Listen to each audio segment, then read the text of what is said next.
Welcome to Algebra, Simplifying Radicals. What does the term radical mean anyway? The word radical in the English language has several meanings and has been used for a few hundred years, dating back to the Middle Ages, originally a Latin word. We often use it to mean extreme, very different from the ordinary, or to indicate revolutionary political change. It has been used to describe high-risk medical procedures. Over the past years, it has also developed into North American slang to mean very good or excellent. In mathematics, however, it has a very specific meaning, the root of a number or quantity. We often talk about square roots, like the square root of 100, or the square root of 64, or the square root of 4, which are radicals. But there are others as well. There are cube roots, fourth roots, and even quadratic roots. This lesson will focus mainly on square roots and how to simplify radicals. Before we can talk about square roots, we need to establish a clear knowledge, understanding, and better yet, a strong memory recall of perfect squares. It would be to your great advantage if you know the table of perfect squares, at least through 10 squared, if not even further.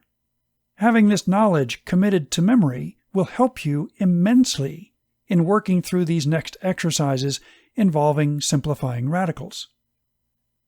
Steps to simplifying a radical. Step 1. Determine if the number is a perfect square. If it is a perfect square, just change it to its root.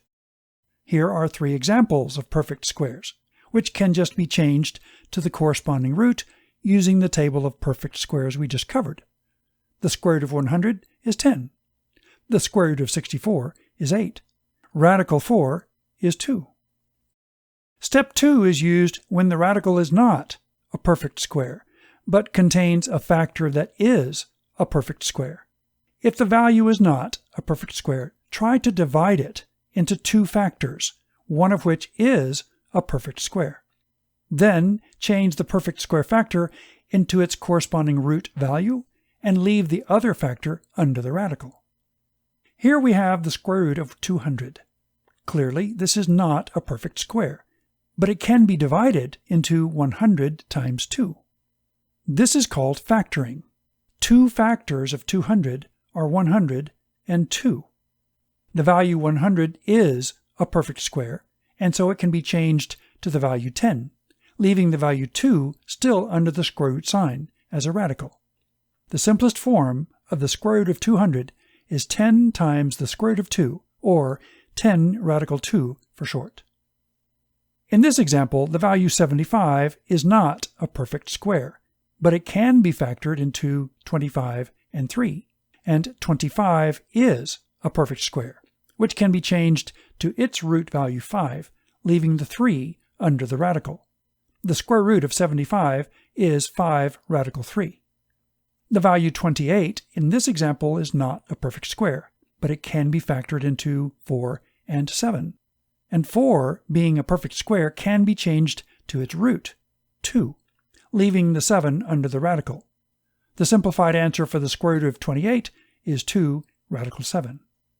A key part of the factoring step is to find the largest possible perfect square as one of the factors. Let's look at this example again. The value 200 can be factored in other ways. For example, 4 and 50 are the factors of 200. 4 is a perfect square and can be converted to its root of 2, with 50 still under the radical. However, 50 can still be simplified, so this is not the simplest form of this radical. Another way to factor 200 is using the factors 25 and 8. 25 is a perfect square and comes out as 5, leaving 8 inside the radical, but that is still not completely simplified. The best factoring combination is using the largest possible perfect square as one of the factors, 100 in this case, which comes out as the root value 10, leaving 2 still inside the radical. This is the simplest form of the square root of 200. Let's practice. Pause the video for each one if you need time. Here we have the square root of 18. First, think of the largest possible perfect square that is a factor of 18. If you thought 9, you're right. The two factors are 9 and 2, and the 9 comes out of the radical as the root value 3, with a final answer of 3 radical 2. Try this one, radical 44. What is the largest possible perfect square that is a factor of 44? If you thought 4, that is correct. The other factor is 11, and so the simplified version after 4 comes out as root 2 is 2 radical 11. Let's do one more. Radical 320. Think carefully on this one.